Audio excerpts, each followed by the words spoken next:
Assalamualaikum dear students. Hopefully you are all doing well. Welcome to the platform of Naina Academy. I am your host Mohammad जुल्करनिया। तो students आज की इस video के अंदर हम अपनी 9th क्लास बायोलॉजी की जो हमारी न्यू बुक है इसके chapter number 5 tissues organ and organ system इसका नेक्स्ट टॉपिक स्टार्ट करेंगे जिसका टाइटल है इमरजेंट प्रॉपर्टीज। तो स्टूडेंट्स अगर आप चैनल पे नए हैं तो चैनल को लाजमी सब्सक्राइब कर लें, वीडियो को लाइक कर लें ताकि आने वाली वीडियो की अपडेट्स आपको टाइमली मिलती रहे।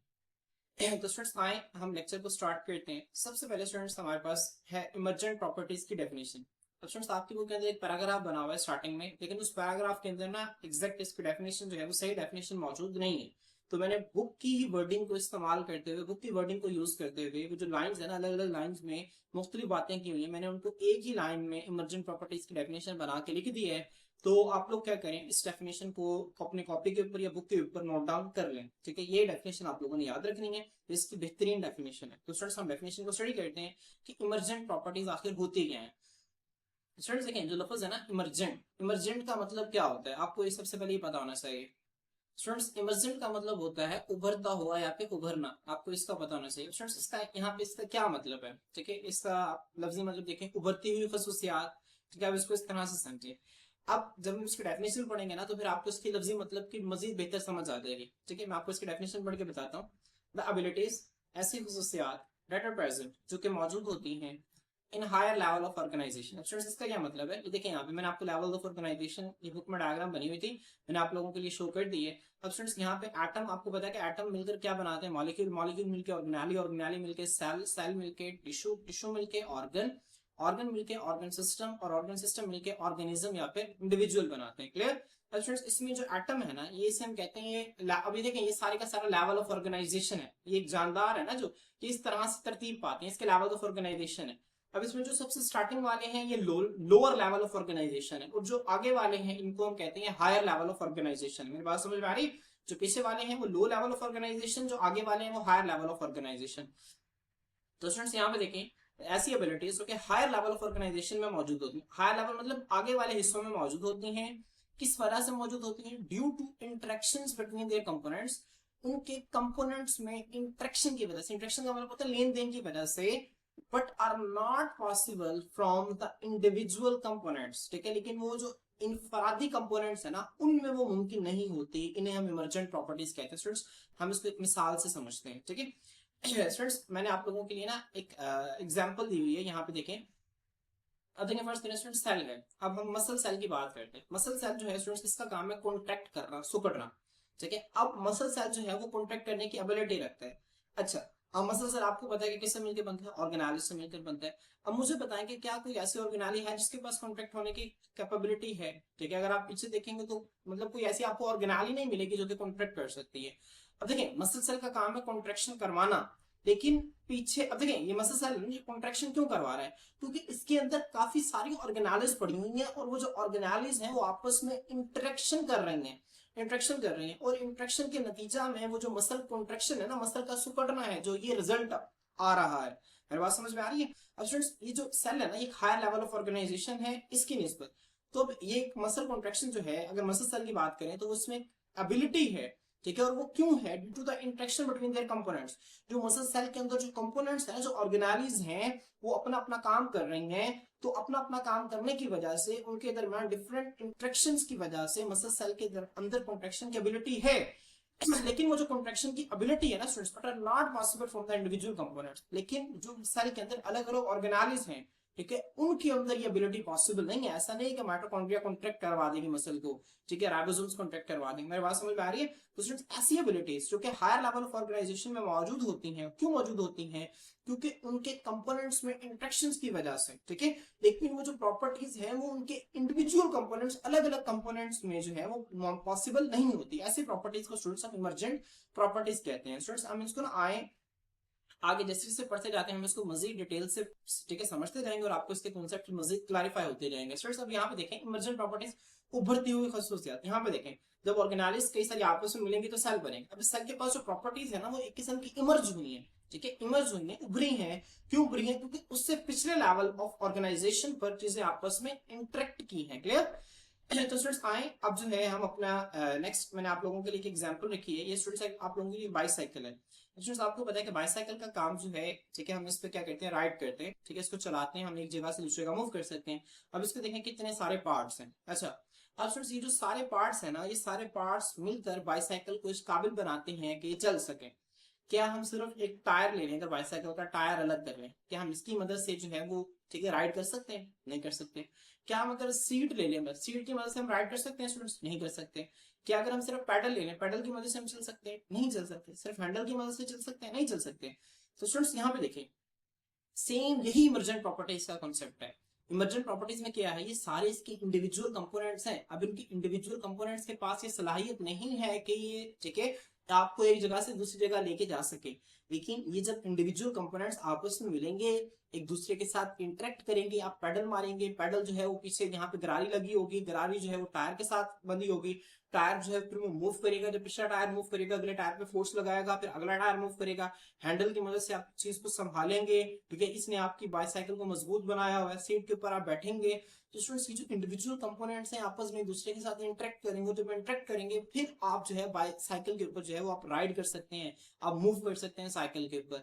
जबकि साइकिल के इंडिविजुअल कंपोनेंट्स के साथ आप ये एक्टिविटी परफॉर्म नहीं कर सकते। तो स्टूडेंट्स ये है इमर्जेंट प्रॉपर्टीज का कॉन्सेप्ट। मेरी बात समझ में आ गई?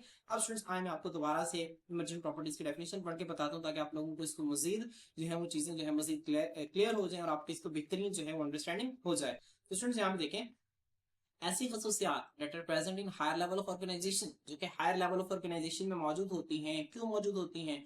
Due to interactions between their components, क्योंकि उनके कंपोनेंट्स के दरमियान एक इंटरेक्शन होती है। लेकिन वो जो प्रॉपर्टीज है ना, वो जो एबिलिटीज हैं, वो मुमकिन नहीं है उसके इंडिविजुअल कंपोनेंट्स में, अलग अलग कंपोनेंट्स में, ठीक है। इन्हें हम इमर्जेंट प्रॉपर्टीज कहते हैं। जैसे स्टूडेंट्स यहाँ पे आप ये समझिए, बाइक का हायर लेवल ऑफ ऑर्गेनाइजेशन है, ठीक है। अब इसमें इंडिविजुअल कंपोनेंट्स हैं, सारे आपको नजर आ रहे हैं, इसके जितने भी पार्ट्स हैं, इनके दरमियान इंटरेक्शन के नतीजे में एक एबिलिटी है इसका मूव करना, ये एक एबिलिटी है, ठीक है। पॉसिबल उस वक्त होती है जब ये इंटरेक्ट करते हैं, लेकिन ये इसके इंडिविजुअल पार्ट्स के अंदर ये पॉसिबल नहीं है। तो स्टूडेंट्स ऐसे प्रॉपर्टीज को हम किसका नाम देते हैं? ऐसे प्रॉपर्टीज को हम जो है वो इमर्जेंट प्रॉपर्टीज का नाम देते हैं। Clear students? अब आपकी बुक के अंदर यहाँ पे ठीक है इसकी एग्जांपल्स हैं, 5 एग्जांपल्स आपकी बुक के अंदर इसकी गिवन है। एग्जाम्पल्स पढ़ने से पहले साथ बॉक्स में, ठीक है, अरिस्टोटल का एक कोट लिखा हुआ है। अरिस्टोटल जो है बहुत ही मशहूर साइंटिस्ट हैं अरिस्टोटल, ठीक है। इसको बायोलॉजी के अंदर हमने इनको पढ़ा कि इन्होंने 2 किंगडम क्लासिफिकेशन सिस्टम की बुनियाद रखी थी, ठीक है। इन्होंने बताया था कि दुनिया में जितने भी जानदार हैं उनको 2 किंगडम्स में क्लासिफाई किया जाना चाहिए। तो स्टूडेंट्स हमने इनको पहले पढ़ा हुआ है। तो अरिस्टोटल का है, जो कि ग्रीक के फिलोसफर हैं, अजीम मुफक्किर हैं, इनका कॉल है कि the whole is greater than the sum of its parts, ठीक है। कि अगर अलग अलग टुकड़े पड़े हुए हैं ना, अगर उस सबको मिला दिया जाए तो उससे मिला के जो चीज बनेगी ना वो अजीम होगी, वो कुछ ना कुछ, ठीक है, प्रॉपर्टीज के लिहाज से बड़ी होगी उसके अलग अलग हिस्सों के निस्बत, ठीक है। ये इनका कॉल है और ये इमर्जेंट प्रॉपर्टीज के ऊपर अप्लाई होते हैं। इमर्जेंट प्रॉपर्टीज में भी यही है कि अलग अलग चीजों को जब मिला के एक जो चीज बनती है ना वो बड़ी होती है, उसके फंक्शन ज्यादा होते हैं बनिस्बत अलग अलग पार्ट्स के, अगर आप फंक्शंस को देखेंगे, ठीक है। अब स्टूडेंट्स हम इसकी मजीद एग्जांपल्स को मजीद क्लैरिफाई करते हैं, ठीक है। अभी हमारे पास 5 इसकी एग्जांपल्स गिवन है। अब देखिए, ऑर्गेनाइज टू सेल्स। अब ये ऑर्गेनाइज यहाँ पे लोअर लेवल ऑफ ऑर्गेनाइजेशन और सेल्स क्या है, हायर लेवल ऑफ ऑर्गेनाइजेशन। अब अगले में क्या हो जाएगा, cells low level of organisation और tissues higher level of organization. फिर यहाँ पे देखें, tissues low level of organization हो जाएगा, ये organs higher level of organization. फिर इसी तरह से नीचे। अब स्टूडेंट्स यहाँ पे होगा क्या, जो लो लेवल ऑफ ऑर्गेनाइजेशन है ना, ये बेसिकली कंपोनेंट्स हैं जो कि मिलकर हायर लेवल ऑफ ऑर्गेनाइजेशन बनाएंगे। और हायर लेवल ऑफ ऑर्गेनाइजेशन के पास वो एबिलिटीज होंगी, ठीक है। और वो एबिलिटीज क्यों होंगी? वो एबिलिटीज इस वजह से होंगी चूंकि उस वो चीजें जो उसको बना रही है ना, उसमें आपस में इंट्रैक्शन की वजह से। और वो जो प्रॉपर्टीज इसके पास होंगी, ठीक है, वो इसके अंदर पॉसिबल नहीं होंगी। स्टूडेंट्स ये इमर्जेंट प्रॉपर्टीज का कॉन्सेप्ट है। हम इसको डिटेल से जैसे हम आगे पढ़ते जाते हैं मैं आपको इसको मजीद एक्सप्लेन करता जाता हूँ। स्टूडेंट्स यहाँ पे देखें, from organise to cells, organise से सेल्स तक अब हमने पढ़ना है कि ऑर्गेनाइज से सेल्स तक इमर्जेंट प्रॉपर्टीज किस तरह से हमें देखने को मिलती हैं। अब स्टूडेंट्स इंडिविजुअल ऑर्गेनाइज जो है उनके अपने अपने काम होते हैं, आपको पता है। ऑर्गेनाइज मिलकर क्या बनाती हैं, सेल्स बनाती हैं। अब अलग हर ऑर्गेनाइज है वो अपना अपना अलग अलग काम करती है। आपको पता है कि, ठीक है, रफ एंडोप्लाज्मिक रेटिकुलम का काम प्रोटीन सिंथेसिस है, राइबोसोम्स का काम प्रोटीन सिंथेसिस है, वैक्यूल्स, सेंट्रियोल्स, ठीक है, कितनी सारी ऑर्गेनाइज हमने पढ़ी थी चैप्टर नंबर 3 के अंदर। तो हर ऑर्गेनाइज का अपना अपना काम है। तो स्टूडेंट्स यहाँ पर हर ऑर्गेनाइज है अपना मखसूस काम परफॉर्म करती है। However, काम when these organelles interact within a cell, जब ये ऑर्गेनाइज जो है ना, ये सारी ऑर्गेनाइज एक सेल के अंदर आ जाती हैं, सेल के अंदर यहाँ पे न्यूक्लियस पड़ा हुआ है। अब जब अलग अलग ऑर्गेनाइज जब एक सेल के अंदर आ जाती है ना students, they create a complex system. तो वो इसके अंदर आके कॉम्प्लेक्स सिस्टम क्रिएट कर देंगे, और वो जो कॉम्प्लेक्स सिस्टम होगा ना, वो ऐसे खास फंक्शंस को परफॉर्म करने की सलाहियत रखता है जो कि अलग अलग ऑर्गेनाइज परफॉर्म नहीं कर सकते। क्लियर स्टूडेंट्स, यहाँ पे देखें, जब ये ऑर्गेनाइज हैं एक सेल के अंदर इंटरेक्ट करेंगे, एक दूसरे के साथ लेन देन करेंगे, जो कॉम्प्लेक्स सिस्टम बना देंगे जो कि कैपेबल, जो कि इस काबिल होगा ऑफ कैरिंग आउट, के वो अमल में ला सके वेरियस मुख्तलिफ सेलुलर प्रोसेसेस, कई सारे सेल के अंदर होने वाले प्रोसेसेस को क्या कर सके स्टूडेंट्स, अमल में ला सके, सच है जैसे कि सेल डिवीजन, सेल की तकसीम। अब देखिए सेल डिवीजन हमने इससे पिछले चैप्टर के अंदर सेल डिवीजन को डिटेल से पढ़ा, हमने पढ़ा ना G1 phase, S phase, G2 phase. देखिए उसके अंदर क्या हो रहा था, राइबोसोम्स तादाद में ज्यादा हो रहे थे, माइटोकॉन्ड्रिया तादाद में ज्यादा हो रहे थे, सेंट्रियोल्स के अंदर से स्पिंडल फाइबर्स निकल रहे थे। देखिए अब स्टूडेंट्स हमने हर एक चीज को डिटेल से पढ़ा, हमने देखा कि जो न्यूक्लियर मेम्ब्रेन खत्म हो रही थी, ठीक है, वहां पे क्रोमाटिन जो है वो क्रोमोसोम्स के अंदर कन्वर्ट हो रहे थे। तो स्टूडेंट्स अब ये है क्या, अब यहाँ पे सेल के, अब ये सेल के अंदर पाए जाने वाली अलग अलग ऑर्गेनाइज हैं, देखो सारी की सारी ऑर्गेनाइज जब आपस में इकट्ठी हो गई हैं, मिल गई हैं, तो उन्होंने एक ऐसा कॉम्प्लेक्स सिस्टम बना दिया है, और वो जो कॉम्प्लेक्स सिस्टम है वो मखसूस सेलुलर प्रोसेसेस को करवाने की सलाहियत रखता है। ठीक है, जैसा कि सेलुलर, जैसे कि उसने बताया सेल डिवीजन, इस तरह प्रोटीन सिंथेसिस, आपको पता है कि राइबोसोम्स जो है वो प्रोटीन सिंथेसिस करते हैं। ठीक है, आपको पता है कि यहाँ पे इस तरह से एक लार्जर सब यूनिट होता है, एक स्मॉलर सब यूनिट होता है। ठीक है, और ये क्या करता है, ये प्रोटीन को तैयार करते हैं। उसके बाद स्टूडेंट्स एनर्जी प्रोडक्शन, आपको यहाँ पे डायग्राम नजर आ रही है माइटोकॉन्ड्रिया की, ये एनर्जी प्रोडक्शन करते हैं। ठीक है, अब स्टूडेंट्स जितने भी ऑर्गेनाइज है ना, ठीक है, अब देखें माइटोकॉन्ड्रिया अलग काम, राइबोसोम्स अलग काम करते हैं। ठीक है, इसी तरह जो बाकी सारी ऑर्गेनाइज है वो अलग अलग काम करती हैं, लेकिन जब ये सारी ऑर्गेनाइज आपस में मिल जाती हैं तो स्टूडेंट्स ये मिलकर, ठीक है, इनके पास जो चीज बनाती है ना वो सेल है, फिर उस सेल के पास ऐसी एबिलिटीज आ जाती हैं और वैसे फंक्शंस को परफॉर्म करता है। क्यों परफॉर्म करता है, क्योंकि वो चीज उससे मिलकर बना रही है। अब इसमें कंपोनेंट्स क्या है, ऑर्गेनाइज हैं, उन ऑर्गेनाइज के आपस में इंटरेक्शन की वजह से सेल ऐसी एक्टिविटीज को परफॉर्म करता है, और वो जो एक्टिविटीज है ना जो कि सेल परफॉर्म करता है वो अलग अलग ऑर्गेनाइज कोई भी परफॉर्म नहीं कर सकते। क्लियर, तो स्टूडेंट्स यहां से मैं दोबारा इमर्जेंट प्रॉपर्टीज की डेफिनेशन पर आना चाहूंगा ताकि आप लोगों को मैं दोबारा इसकी डेफिनेशन को बता सकूं।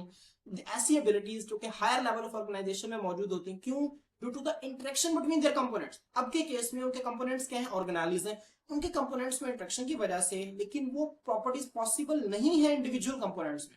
ठीक है, वो जो अलग अलग ऑर्गेनाइज के अंदर पॉसिबल नहीं है, ऐसी एबिलिटीज को हम क्या नाम देते हैं स्टूडेंट्स, इमर्जेंट प्रॉपर्टीज का नाम देते हैं। क्लियर, अब स्टूडेंट्स आइए हम इसकी नेक्स्ट एग्जांपल देखते हैं, from cells to tissues. Students cells to tissues में इसको हम कैसे देखेंगे, आइए देखते हैं।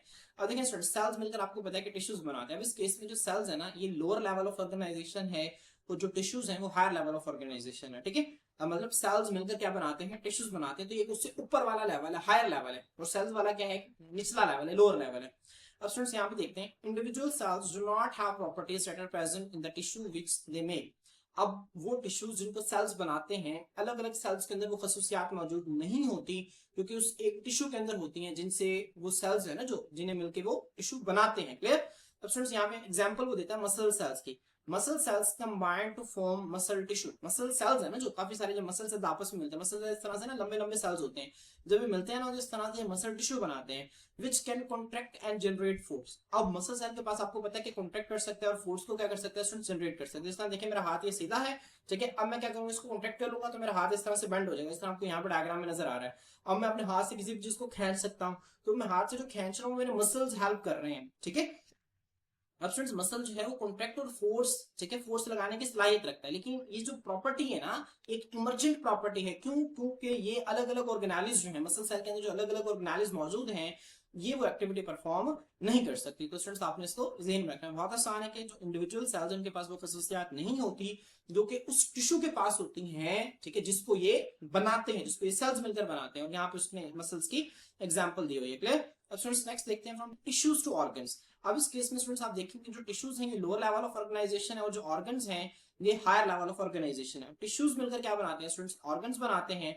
अब इस केस में क्या होगा, इस केस में ऑर्गन्स के पास ऐसी एबिलिटीज होंगी जो कि टिश्यूज के आपस में इंटरेक्शन की वजह से हो रही हैं, और वो जो एबिलिटीज हैं वो अलग अलग टिश्यूज के अंदर पॉसिबल नहीं है। यही तो इमर्जेंट प्रॉपर्टीज की डेफिनेशन है स्टूडेंट्स।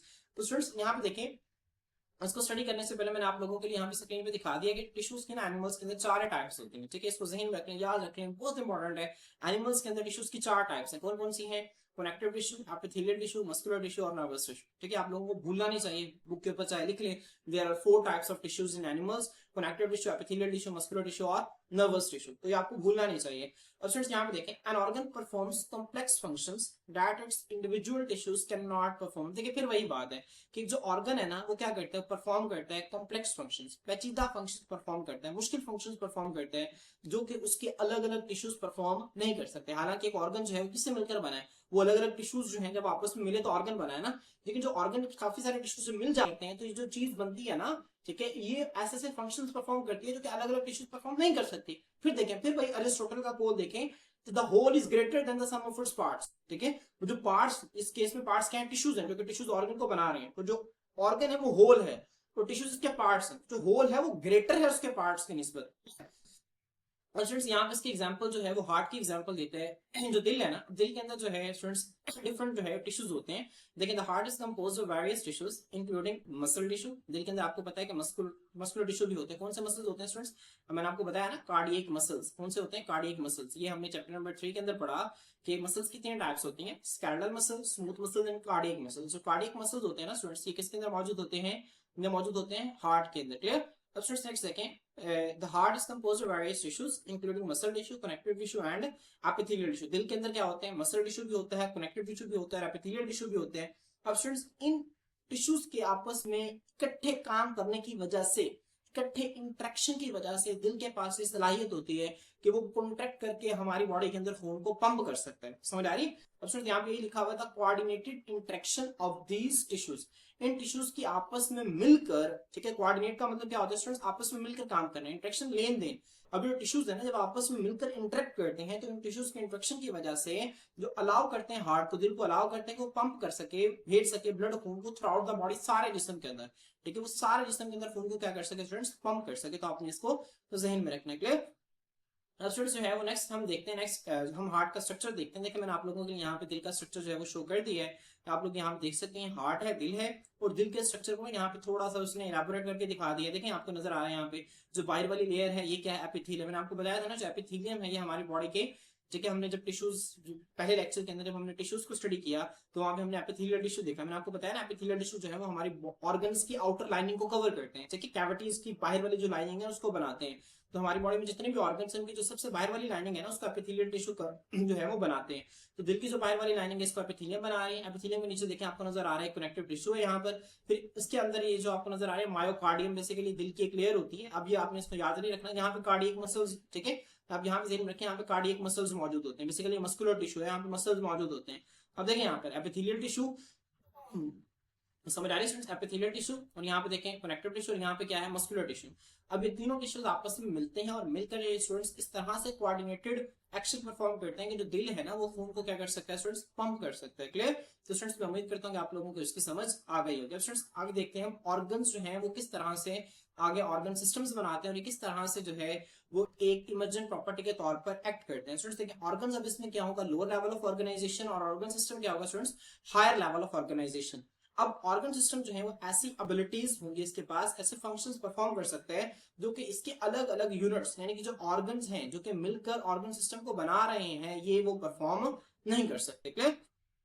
स्टूडेंट्स हम इसको देखते हैं, वो कहते हैं multiple organs working together form organ system. ठीक है, कई सारे जो ऑर्गन्स है ना जो कि आपस में इकट्ठे काम करते हैं वो मिलकर क्या बनाते हैं स्टूडेंट्स, ऑर्गन सिस्टम्स बनाते हैं। अब ऑर्गन सिस्टम्स क्या करते हैं, कैरी आउट वाइटल फंक्शंस, जो कि बहुत सारे अहम फंक्शंस को क्या करते हैं, अमल में लाते हैं। क्लियर। स्टूडेंट्स यहाँ पे एग्जांपल दी हुई है डाइजेस्टिव सिस्टम की। स्टूडेंट डाइजेस्टिव सिस्टम क्या होता है, हमारे मुंह से लेकर ना यहाँ तक आपको नजर आ रहा है, ठीक है, ये हमारा माउथ है और माउथ से लेकर ये एनस है, ठीक है, वो ओपनिंग है जहां से हम बॉडी से फिजिक्स को, वेस्ट मटेरियल्स को बॉडी से बाहर निकाल देते हैं। माउथ से हम खुराक को अंदर लेते हैं। तो माउथ के बाद स्टूडेंट्स यहाँ पे हमारे मुंह के अंदर ना जो है खास किस्म के ग्लैंड्स होते हैं, इनको हम स्लाइवरी ग्लैंड्स कहते हैं, हमारे मुंह के अंदर स्लाइवा को प्रोड्यूस करते हैं। उसके बाद स्टूडेंट्स ये एसोफेगस है। एसोफेगस हम कहते हैं खुराक की नाली को। इसके अंदर से हमारी जो बॉडी की जो खुराक है ना, जो हम खाना खाते हैं, जो नवाला हम खाते हैं, वो हमारे पेट के अंदर से गुजरता है, तो वो इस नाली के अंदर से गुजरता है। ठीक है स्टूडेंट्स, इसके बाद जो है आगे हमारे पास आता है मैदा आता है, जिसे हम स्टमक कहते हैं। यहाँ पे आपको इस तरह से नजर आ रहा है, यहाँ पे आपको ये स्टमक है। स्टमक के बाद स्टूडेंट्स यहाँ पे ये छोटी आंत आपको नजर आ रही है। उसके बाद यहाँ पे ये स्टूडेंट्स इस तरह से ये बड़ी आंत है, और बड़ी आंत के बाद जो है वो खुराक जो है वो बॉडी से हम बाहर जो है वो एक्सक्रीट आउट कर देते हैं। अब स्टूडेंट्स यहाँ पे देखें, अब ये सारे का सारा क्या है, ये डाइजेस्टिव सिस्टम है।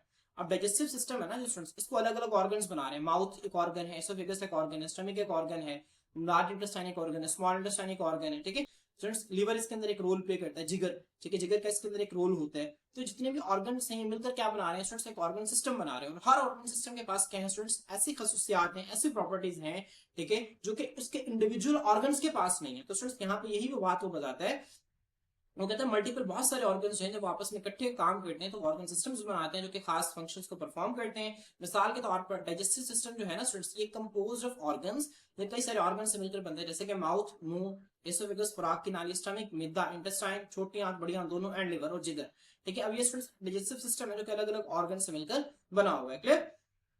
अब स्टूडेंट्स यहाँ पे देखें, these individual organs can not digest food. अब ये जो स्टूडेंट्स अलग अलग ऑर्गन्स है ना, जो माउथ है, ये इसोफेगस है, ये स्टमक है, ये इंटेस्टाइन है, लिवर है, ये अलग अलग ऑर्गन्स है ना जो ये खुराक को डाइजेस्ट नहीं कर सकते, खुराक को हजम नहीं कर सकते। लेकिन ये तमाम ऑर्गन्स जो है जब ये आपस में कोऑर्डिनेटेड एक्शन, कोऑर्डिनेटेड एक्शन का क्या मतलब होता है, मिलकर जब ये काम करते हैं तो स्टूडेंट्स इनके पास ये एबिलिटी आ जाती है कि खुराक को क्या कर सकते हैं, डाइजेस्ट कर सकते हैं, खुराक को हजम कर सकते हैं, ठीक है। And the coordinated action of these organs, तो इस ऑर्गन्स का जो आपस में मिलकर जो काम करना है, ये अनएबल, ये काबिल बनाता है the digestion and absorption of nutrients. Nutrients क्या है स्टूडेंट्स, वो जो हम खाना खाते हैं उस खाना खाने के अंदर से जो हमारे फायदे की जो चीजें होती है, न्यूट्रिएंट्स जो होते हैं, ठीक है। जिस तरह खाना खा रहे हैं, शुगर है, अगर हम कार्बोहाइड्रेट्स ले रहे हैं, प्रोटीन्स ले रहे हैं, लिपिड्स ले रहे हैं, तो उसके अंदर जो हमारी बॉडी के काम की जो चीजें हैं, न्यूट्रिएंट्स हैं, उनको हम ना सिर्फ डाइजेस्टिव सिस्टम को तोड़ता है बल्कि उनको जिस्म के अंदर अब्सॉर्ब भी करवा देता है, ठीक है। तो इसका काम डाइजेशन भी है और इसका काम क्या है, अब्सॉर्प्शन भी है। हम जब स्मॉल इंटेस्टाइन छोटी आंत के अंदर जब खाना पहुंच जाता है ना, खाने के अंदर जो जो काम की चीजें होती हैं वो खून के अंदर जज़ब हो जाती हैं, फिर खून से वो दिल के पास, दिल से सारे जिस्म में वो ट्रांसफर हो जाती हैं। तो बॉडी के जिस सेल को जो खुराक चाहिए होती है वो ब्लड से ले लेता है। तो स्टूडेंट्स ये जो है हमारे पास ये इमर्जेंट प्रॉपर्टी जो है ये परफॉर्म कर रहा है, ऑर्गन सिस्टम परफॉर्म कर रहा है। लेकिन ये जो इमर्जेंट प्रॉपर्टी है ये ऑर्गन सिस्टम जो परफॉर्म कर रहे हैं अलग अलग ऑर्गन के पास पॉसिबल नहीं है, क्लियर। अब स्टूडेंट्स हम देखते हैं जो लास्ट वाला लेवल ऑफ ऑर्गेनाइजेशन है, ठीक है, कि किस तरह से जो ऑर्गन सिस्टम्स हैं जब वो मिलकर ऑर्गेनिजम्स बनाते हैं, इंडिविजुअल्स बनाते हैं। ऑर्गेनिजम्स की जगह पे इंडिविजुअल्स भी आप लिख सकते हैं, इंडिविजुअल्स भी जानदार को कहते हैं। तो ये जो ऑर्गेनिजम्स या इंडिविजुअल्स है ना स्टूडेंट्स, ऐसी प्रॉपर्टीज हैं इनके पास, ऐसी एबिलिटीज हैं जो कि अलग ऑर्गन सिस्टम के पास नहीं है। लेकिन ऑर्गन सिस्टम जब आपस में मिलकर इकट्ठे काम करते हैं, इकट्ठे इंटरेक्ट करते हैं, तो इनके नतीजा में इमर्जेंट प्रॉपर्टीज ऐसी आती हैं, ठीक है, जो कि ऑर्गेनिजम्स के पास मौजूद होती हैं। अब स्टूडेंट्स यहाँ पे हम देखते हैं कहते हैं इन एन इंडिविजुअल, एक जानदार के अंदर the interactions of various organ systems bring emergent properties, ठीक है। जो मुख्तलिफ ऑर्गन सिस्टम्स के दरमियान जो इंटरेक्शन है ना स्टूडेंट, ये क्या करते हैं, ये इमर्जेंट प्रॉपर्टीज को क्या करते हैं, लेकर आते हैं, इमर्जेंट प्रॉपर्टीज का सबब बनता है। जैसा कि कॉन्शियसनेस, कॉन्शियसनेस का मतलब होता है होशो हवास में होना, थिंकिंग सोचना, and the ability to adapt environment, और माहौल के मुताबिक अपने आप को ढाल लेना।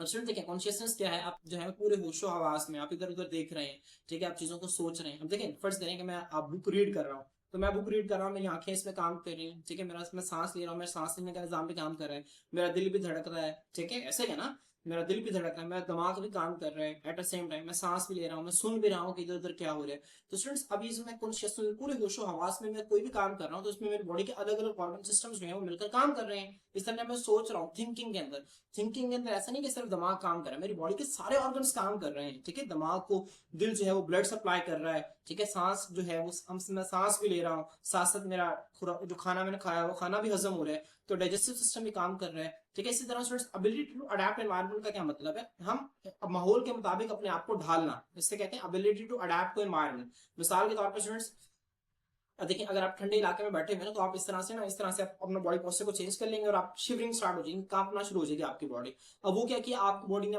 उस माहौल के हिसाब से अपने आप को ढाल लिया। अगर किसी आप गर्म एनवायरनमेंट में तो आपकी बॉडी क्या शुरू कर देगी, पसीना खारिज करना शुरू कर देगी। अब पसीना क्यों खारिज करेगी, ताकि आपको क्या हो, ठीक है, पसीना आए, पानी इवेपोरेट हो, आपकी बॉडी को ठंडक मिले, ठीक है स्टूडेंट्स। अब ये देखें, ये जो अब आपने क्या किया, अपने आप को उस एनवायरनमेंट के मुताबिक ढाल लिया, अडेप्ट कर लिया।